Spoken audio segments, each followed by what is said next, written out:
Damos comienzo a un nuevo programa, Servidores de Dios. Quien te habla es Manuel Cornejo. Estaré compartiendo la palabra de Dios y lo haré de una manera expositiva, versículo a versículo.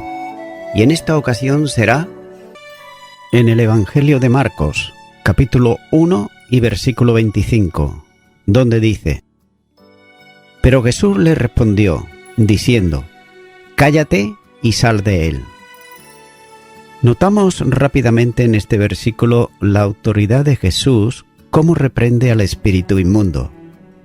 Y nota que el verbo utilizado para referirse a esa reprensión aparece en la traducción de los 70, para hablar de la autoridad con que Jehová reprende a los transgresores, como así señala el segundo libro de Reyes, capítulo 22 y versículo 16, donde dice: Así dijo Jehová: He aquí yo traigo sobre este lugar y sobre los que en él moran todo el mal del que habla este libro que ha leído el rey de Judá. Y también en Job, capítulo 26, versículo 11 dice: Las columnas del cielo tiemblan y se espantan a su reprensión. Zacarías, capítulo 3, versículo 2 también dice: Y dijo Jehová a Satanás: Jehová te reprenda. Oh Satanás, Jehová te ha escogido a Jerusalén, te reprenda. ¿No es este un tizón arrebatado del incendio? Ahora bien, esto quiere decir aquí que Jesús de Nazaret toma y expresa la autoridad de Jehová, como le corresponde por su condición divina, ya que la autoridad de Jesús se expresa con toda la dimensión de su persona. Por otro lado, el texto griego es muy enfático cuando dice cállate y sal. Por tanto, se trata de una reprensión con autoridad irresistible. Y note que el modo verbal usado aquí equivale a reconvenir, reñir, reprender. A la autoridad expresada en palabras, une Jesús la profunda indignación por la posesión diabólica que hacía de aquel hombre morada e instrumento de Satanás. Por otro lado, el verbo usado para ordenar silencio al demonio, asentado en aquel hombre, expresa la idea de poner un bozal, ya que además de guardar silencio, debía de abandonar inmediatamente al hombre. El exorcismo es una de las manifestaciones de poder de Jesús en el Evangelio según San Marcos, ya que es una forma de actuación omnipotente de Cristo que se diferencia claramente de la curación de enfermedades. También el Evangelio incluye 4 expulsiones de demonios de individuos en los capítulos 1, capítulo 5, capítulo 7 y capítulo 9.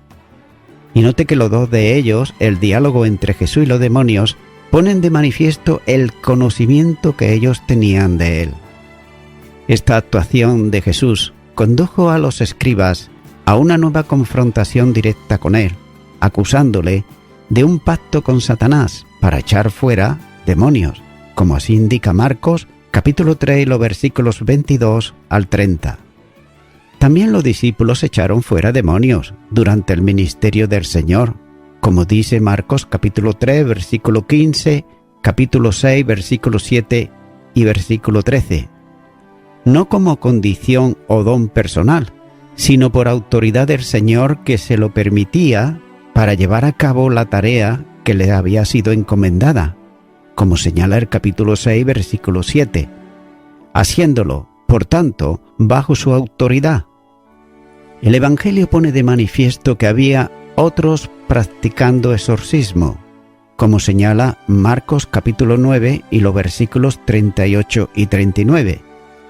Note que las prácticas exorcistas quedan reflejadas en varios lugares de la literatura antigua, pero en ningún caso se llevaba a cabo en el ambiente y con la autoridad que rodea la misión de Jesús de Nazaret, ya que generalmente los exorcistas se ajustaban a ciertos procedimientos y también rituales, mientras que Jesús no tiene en cuenta ninguna otra cosa más que el uso de autoridad personal y divina, ante cuya autoridad ningún espíritu inmundo puede resistirse. Continúo con el versículo 26, donde dice: y el espíritu inmundo, sacudiéndole con violencia y clamando a gran voz, salió de él. Note que el diablo se manifestaba con violencia, derribando a tierra al pobre hombre y también sacudiéndole con toda violencia, ya que actuaba en él y esto le producía una gran convulsión. Y es evidente que en presencia de todos, el hombre cayó en tierra con grandes convulsiones, ya que no podía resistir la autoridad de Jesús, pero procuró atormentar lo más posible al hombre, que debía de abandonar. Marcos deja constancia clara de quién producía todo aquello: el espíritu inmundo, es decir, el demonio, que lo había poseído hasta aquel momento. Sin embargo, no podía resistir la autoridad del Señor y tenía que salir, de muy mal grado, de aquel que le había servido como morada. Y note que con gran alarido, literalmente con expresión hecha con gran voz, salió del hombre. Así pues, se había producido el primer milagro que registra en Marcos. No cabe duda de que el Espíritu Santo tiene la intención de hacer resaltar la condición mesiánica de Jesús, una de las cuyas manifestaciones sería precisamente la de echar fuera demonios. Continuará con el versículo 27, donde dice: y todos se asombraron de tal manera que discutían entre sí, diciendo: ¿qué es esto? ¿Qué nueva doctrina es esta que con toda autoridad manda aún a los espíritus inmundos y le obedecen? Note cómo Marcos describe la narración producida en la gente ante la liberación del endemoniado, y lo hace con la precisión habitual en los detalles que describe, ya que todos quedaron admirados. Podría ser, por otro lado, que los exorcismos no fuesen tan habituales, por lo que éste causaba admiración en todos, pero principalmente el asombro había sido producido por la forma en que Jesús había efectuado el milagro. Note que no usó ninguno de los procedimientos habituales, ni lo hizo invocando el nombre de Dios. Simplemente, su autoridad fue suficiente para llevar a cabo el portento. Por otro lado, la forma verbal significa tanto quedaron atónitos, quedaron asombrados, como quedaron llenos de temor. Posiblemente, el asombro llenó a cada uno de ellos, unido a un temor reverente ante la autoridad de Jesús, ya que había bastado su palabra para que el demonio saliera. Y también el asombro dio paso a la discusión entre ellos. Probablemente cada uno trataba de dar una explicación a lo ocurrido, de manera que el contraste de opiniones se producía sin alcanzar una posición sólida que prevaleciera sobre el resto. Y note que el verbo significa discutir, en ocasiones con una connotación de confrontación, como también se puede observar en el capítulo 8 y versículo 11 de este Evangelio de Marcos. Y Marcos acentúa el intenso debate que se produjo en la sinagoga, al construir después del verbo entre ellos.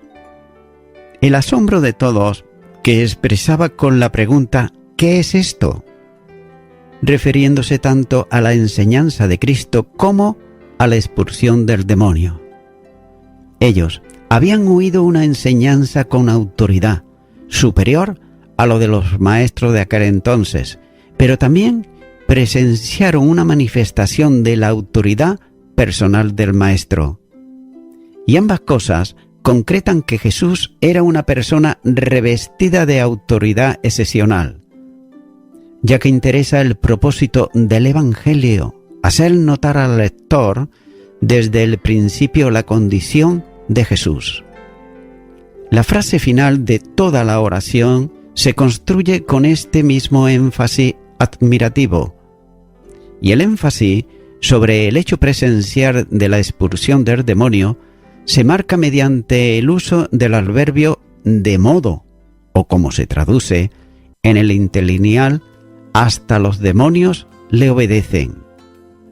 La autoridad en la exposición de la palabra era notable, pero lo más impactante es la autoridad que ejerce sin posibilidad de resistencia sobre los mismos demonios. Es por eso que de este modo la pregunta es: ¿quién es Jesús? Y note que va respondiéndose desde el principio sin expresarla directamente, señalando a los hechos portentosos que salían de él. Continúa ahora con el versículo 28, donde dice: y muy pronto se difundió su fama por toda la provincia alrededor de Galilea. Note que la transmisión de la noticia con los hechos ocurridos en la sinagoga se produjo inmediatamente. Con un genitivo adjetivo de pronombre personal dice de él, ya que Marcos indica que lo que se extendía era la noticia sobre Jesús y su obra. Y otra vez, con el uso del adverbio enseguida, es decir, inmediatamente, tan típico en el escrito, señala la rapidez con que se difundió la noticia, que se extendió a la zona circunvecina de Capernaum. Marcos, usando una forma indefinida, o tal vez mejor, extensiva, se refiere al entorno del lugar donde se produjeron los acontecimientos de dicha sinagoga. Y hasta posiblemente haya que considerar dos aspectos en la extensión de la fama de Jesús, ya que la región circunvecina que alcanzaría luego a toda la provincia de Galilea. Y así debe de tomarse el genitivo cuando dice de Galilea, como exegético o explicativo para referirse a la región vecina, esto es, Galilea o la parte de Galilea alrededor de Capernaum. Y es por eso que Marcos está aquí destacando el comienzo de la popularidad de Jesús y la extensión de su fama por todo el territorio donde se desarrollaba su ministerio, que saltaría las fronteras nacionales y llegaría a otros lugares. Continúa ahora con el versículo 29, donde dice: al salir de la sinagoga, vinieron a casa de Simón y Andrés con Jacobo y Juan. Los detalles del relato solo pueden corresponder al testimonio de un testigo presencial. En el trasfondo se aprecia la fuente pétrica presente en aquella ocasión y vinculado en cierta medida con el problema que se menciona luego. Note que por otro lado la construcción de la frase es un tanto imprecisa, pero sin embargo la secuencia permite entender que inmediatamente a la salida de la sinagoga Jesús, en compañía de los 4 discípulos, se dirigió a la casa de Simón y Andrés, ya que la construcción con genitivo vincula a los 4, lo que no significa que en el caso de Andrés la casa fuese también de su propiedad, junto con Pedro, sino más bien que vivía en ella. El plural de los verbos salidos vinieron o al salir de la sinagoga vinieron está bien atestiguada, pero también a sólidos testimonios del uso singular que concordaría bien con la idea de la centralidad de Jesús en el relato donde se leería y al salir vino. Como dije antes, el testimonio de un testigo presencial es evidente, ya que ningún otro evangelio menciona la presencia de Santiago y Juan. El grupo de los 4 primeros discípulos se presenta con Jesús en la casa de Pedro. Y note la narración continuada que sitúa el acontecimiento de la casa de Pedro, el mismo día que el de la sinagoga, esto es, en el sábado, el día de reposo para el pueblo de Israel. Las sanidades que realizaba en ese día generaba conflicto con los más estrictos legalistas, que consideraban prohibido hacer sanidades en sábado. Y esta situación se manifestará abiertamente en hostilidad más adelante, por ejemplo, en el capítulo 3 y los versículos del 1 al 6. La enseñanza y modo de actuar de Jesús se mostraba abiertamente contraria a las formas habituales entre los judíos. Sin duda, consideraba que la expresión de relación con Dios hace de un corazón orientado a Él, y no, por otro lado, de una boca que simplemente menciona su nombre o del cumplimiento de preceptos meramente religiosos. Y es por eso que se aprecia en el siguiente párrafo, que las gentes respetaban el sábado hasta el punto de esperar la caída del sol para traer los enfermos a Jesús. Continúa ahora con el versículo 30, donde dice: Y la suegra de Simón estaba acostada con fiebre, y enseguida le hablaron de ella. La escena siguiente a la liberación del endemoniado adquiere la intimidad del hogar. En la sinagoga, la acción estaba revestida de cierta tensión por la situación del poseído por el demonio. Pero ahora Jesús se traslada a la casa de uno de sus discípulos, y el acontecimiento que tendrá lugar en ella está rodeado de la tranquilidad de una casa. Y note, por otro lado, que Pedro era un hombre casado. No se sabe la composición de su familia, pero en el hogar de Capernaum donde vivía, residía también su suegra. Por lo menos se encontraba allí en el tiempo correspondiente al relato bíblico, ya que es un hecho histórico que su esposa le acompañaba habitualmente en sus viajes misioneros, como dice la primera carta a los Corintios, capítulo 9 y versículo 5. Y el relato dice que en su casa la suegra estaba encamada, afectada por la fiebre. Note que no se habla aquí de gravedad intensa en esa enfermedad, y posiblemente la fiebre obedecía a una enfermedad pasajera. Pero sin embargo, como ocurría con el hijo del noble, la fiebre era manifestación de una enfermedad mortal, como dice el Evangelio de Juan, capítulo 4 y los versículos 46 y 47. Por otro lado, Lucas como médico habla de una fiebre alta que le aquejaba. Lucas capítulo 4 y versículo 38. Posiblemente, durante el trayecto entre la sinagoga y la casa, los discípulos hablaron a Jesús sobre la situación de la suegra de Pedro, preparándolo para la situación familiar con que iba a encontrarse.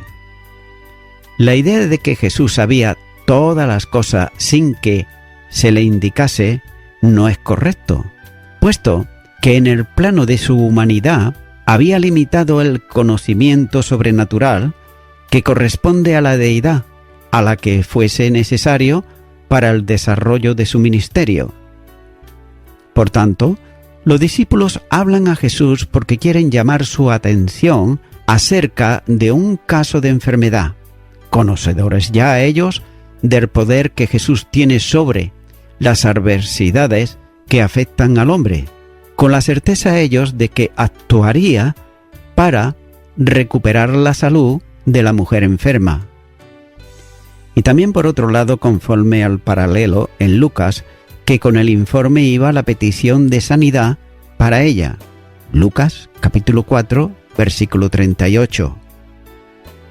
Continúa ahora con el versículo 31, donde dice: Entonces él se acercó y la tomó de la mano y la levantó, e inmediatamente le dejó la fiebre, y ella les servía.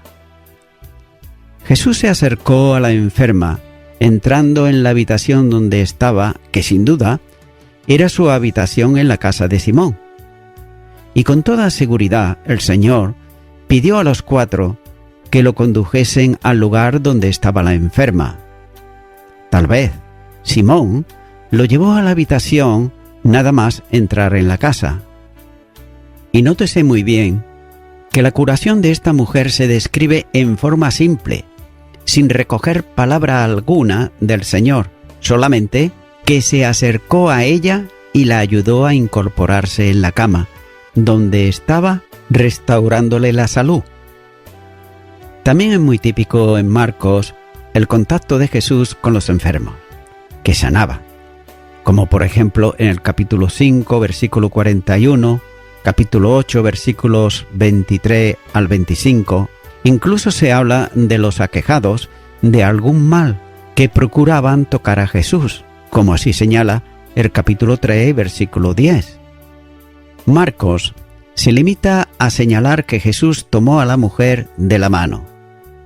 Y note el poder del Señor es suficiente, ya que no hay una oración, ni tampoco hay la imposición de manos, como era natural en las sanidades llevadas a cabo por los apóstoles. Sin embargo, Lucas hace mención a palabras de autoridad pronunciadas para restaurar la salud de la mujer enferma. Lucas, capítulo 4 y versículo 39 dice: «E inclinándose hacia ella, reprendió a la fiebre, y la fiebre le dejó, y levantándose ella, al instante les servía». Y también por su parte, Mateo dice que tocó la mano de ella, y la salud le fue restaurada. Mateo capítulo 8 y versículo 15. Por tanto, la curación fue completa. Sin embargo, no se dice que tuvo un tiempo de recuperación luego de estar encamada con fiebre. La sanidad trajo consigo la recuperación plena de la salud y de las fuerzas, de modo que ella, como dice, les servía. Aquella mujer aquejada de alta fiebre, que estaba debilitada y postrada, se recuperó instantáneamente, de modo que no solo la dejó la fiebre, pudiendo levantarse, sino que también tenía fuerzas para servir al Señor. Sin duda, podría destacarse aquí una sencilla lección para todos los que hemos sido sanados espiritualmente de la enfermedad mortal del pecado. Note, la liberación tiene que conducir necesariamente al servicio de aquel que la hizo posible. De otro modo, liberados de la opresión, servimos al Señor. Romanos, capítulo 6, versículo 18 dice: «Y liberados del pecado, vinisteis a ser siervos de la justicia». No puede, por otro lado, concebirse la bendición de la salvación, el perdón de pecados y la vida eterna, sin que se produzca el deseo y la disposición del servicio, ya que no se trata de hacer algo, sino de entregarse completamente al Señor en respuesta a su misericordia.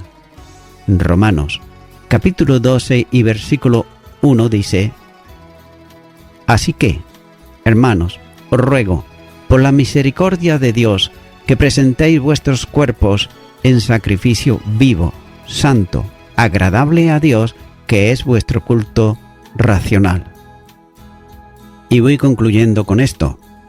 Estimado y estimada oyente, tal vez te preguntes: ¿cómo puedo yo personalmente dar respuesta a la misericordia de Dios? Y la respuesta es permitiéndole a Cristo a que venga a tu vida.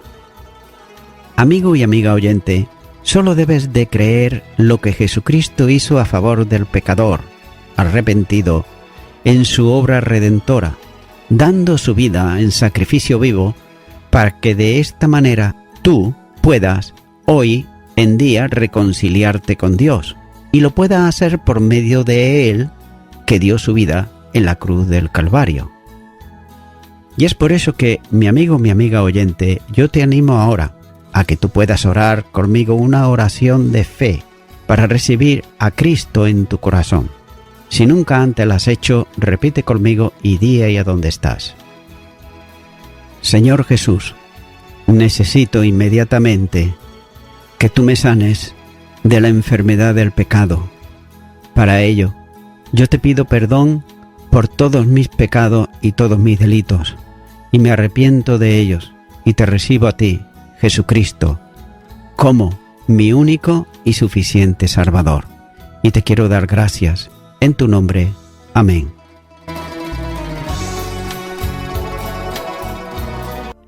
Amigo y amiga oyente, si tú has hecho esta oración de corazón, te recomiendo que comiences a orar a Dios, en primer lugar, en el nombre del Señor Jesucristo. Orar a Dios no es rezar, sino que es hablar con una persona.